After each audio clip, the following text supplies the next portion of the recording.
Okay, welcome back to Trains Oz. In this series we're going to look at creating a cleaner train and running it spontaneously.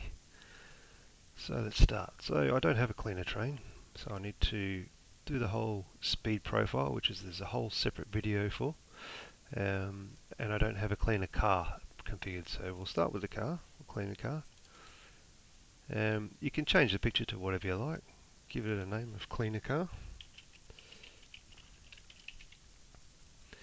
In this particular instance, it needs to know the length. Tonnage and empty weights are not important, but speed is. I would put a value of 40 in here so that this cleaner train, no matter what's in front of it, can only go 40, because what will happen with only one car, the train controller will say the loco can go flat out. So whatever speeds you have in your blocks, and by default, train controller puts a block in the system with a speed of 120. So that means that that train could technically do 120 through that block. And we don't want that. We don't want cars flying everywhere. We don't want trains leaping off tracks. So use your cleaner car as your speed reduction by putting a speed limit on the cleaner car, and it will keep the whole train running at maximum 40 kilometers an hour. Okay, so we're going to create our engine now because we didn't have an engine. And I'll tell you what, I'm thinking we need an F7. Let's have a look. I think I've got a picture. Oh, yes, I do. A picture of an F7. Reading. Okay.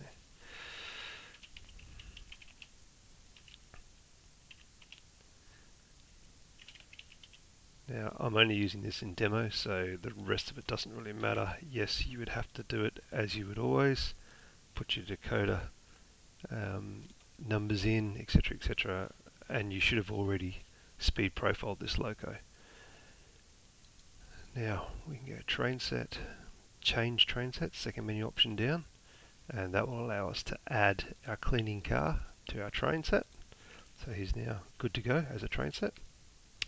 Now let's have a talk about our blocks and bits and pieces. So if we go into run mode so things are clearer to see, if I put the train in this orientation, in this block, he will run this way around the layout, which means he couldn't possibly go in here, and he can't possibly go in here. However, if I put him the other way around, he can now come into this block to a dead end and he will just stop. He could go into the turntable and he will just stop. So the way around that is to click on a block and put one of these red X's in, which is this menu up here. So if I take that out, so it has no red X, so he could now go into here. If I take this, click on this block and place that lock entry, which is what it's called, so it locks the entry, so he cannot go into that block. Same here. So now he will just follow around the loop. He will, using these two icons here, be on spontaneous run.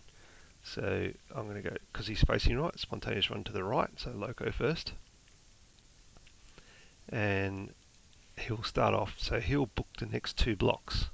If this was a critical block, or if this was a critical block, he would have booked 3 blocks. So by doing this, he will run around and around in this situation. If the freight train and the passenger train were on a schedule, he will stop and wait for them as they would wait for each other. So he operates nicely with all other trains. The difference is he doesn't have a dedicated path. He will just go anywhere. He may do the same path several times because he has to, because other trains are in the way, but he will go anywhere. Eventually he will cover all the blocks. That's pretty much it for spontaneous running trains. So if I set the simulator alive, you'll see him start to move around the layout. If I spontaneous this fella and drop him into here, that'll allow this guy to have the option to move into here or to here when this train gets clear up to this point here. So these blocks will both be empty in a second.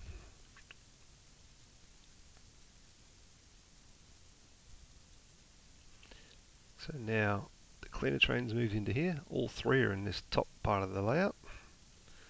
And here he's come back around to the same place as in before. And the other guy has gone spontaneous the other way. And as you can see, they're avoiding each other. They're waiting for each other and they're avoiding each other. That's pretty much it for spontaneous trains. One word of caution. If you are running a spontaneous train with a train that has lots of cars on the back, so it's a long train, be very careful of this handshake that happens. So as you can see here, this guy is in this block. He's waiting for this clear.